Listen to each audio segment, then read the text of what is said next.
Opposes.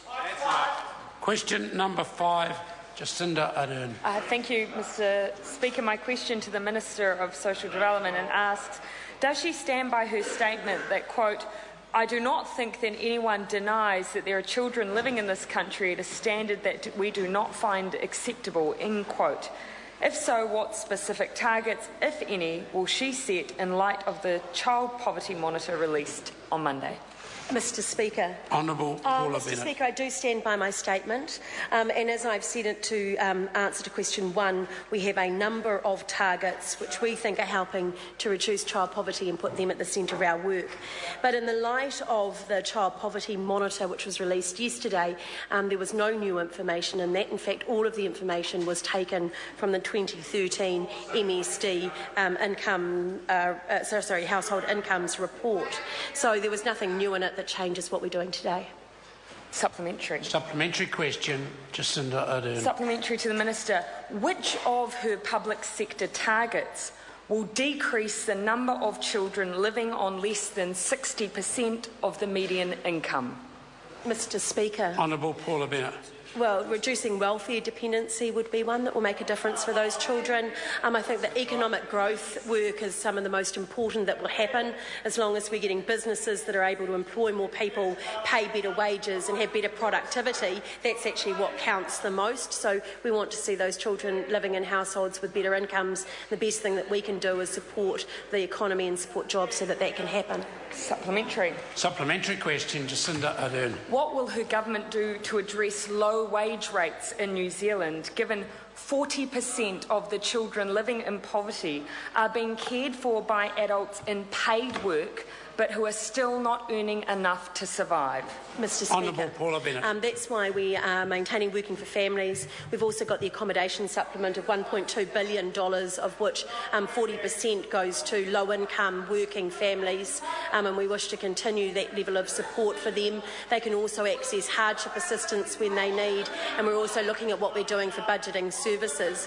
But without a doubt, as I repeat again, it is actually our economic agenda that supports businesses so they have better productivity, so that they can pay better wages, which will make the biggest difference for those families. Point of order, Mr. Speaker. Point of order, Jacinda Ardern. Mr. Speaker, I was very specific. I asked what her government was doing to address low wage rates, not tax credits or redistribution. We asked about low wage rates. What the government's doing rates. to address low wage rates, and the Minister responded with Working for Families, accommodation supplement and economic agenda. Point of order, Mr. Speaker. I have ruled that that question's been addressed. I'm happy to accept that. Question number... Mr. Speaker. Point of order, Grant Robertson. Mr. Speaker, I find it very hard to work out how that addresses a question about wages when it's material that... The member will resume his seat. I've already given an explanation. I think the question was asked quite legitimately, and it was addressed by the Minister satisfactorily. Does the Minister... Well, can I just clarify? If the Minister is disputing, if the member is disputing a ruling I've just made, I will take that very seriously. Point of order, Mr. Speaker. Grant Robertson. Mr. Speaker, I'm trying to understand what the rules are in the House around the relevancy of answers, and whether, if someone asks a question about wages, it's okay to talk about something in another policy area such as tax credits. I don't need assistance from either ministers. What I have determined, clearly not to the satisfaction of the member, the member asked what the government's doing to address low wages, and the Minister took the opportunity to talk about other programs which she considers makes an effect to a household that lives under low wages.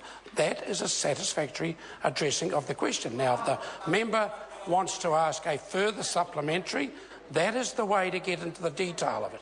It's not to argue that the Minister has not addressed the question, particularly when I have ruled that the Minister has done so. Into any more detail.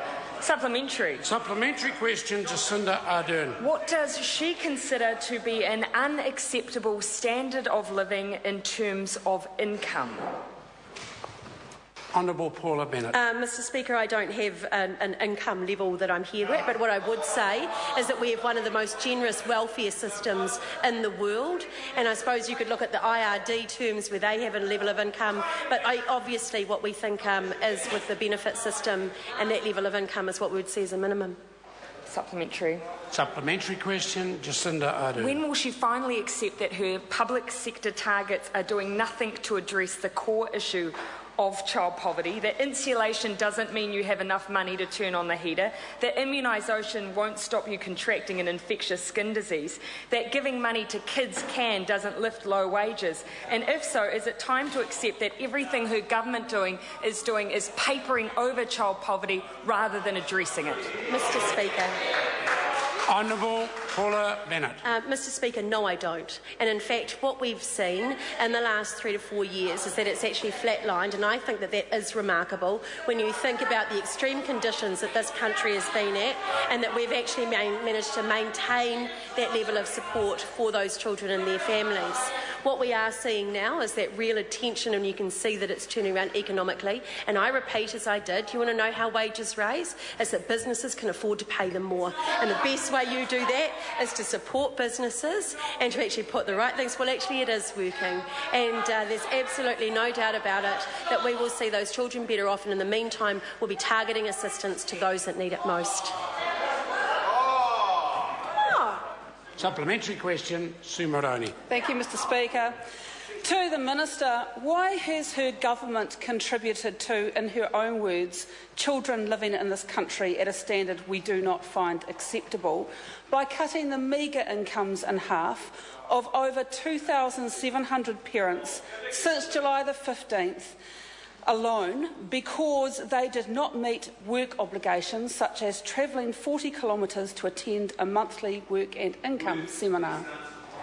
Mr. Speaker, yes, we have obligations for people who are on benefits, because the best thing that we can do is to support them to get off. If they cannot once a month actually make an appointment at work and income, then they have very much no hope of actually getting a job.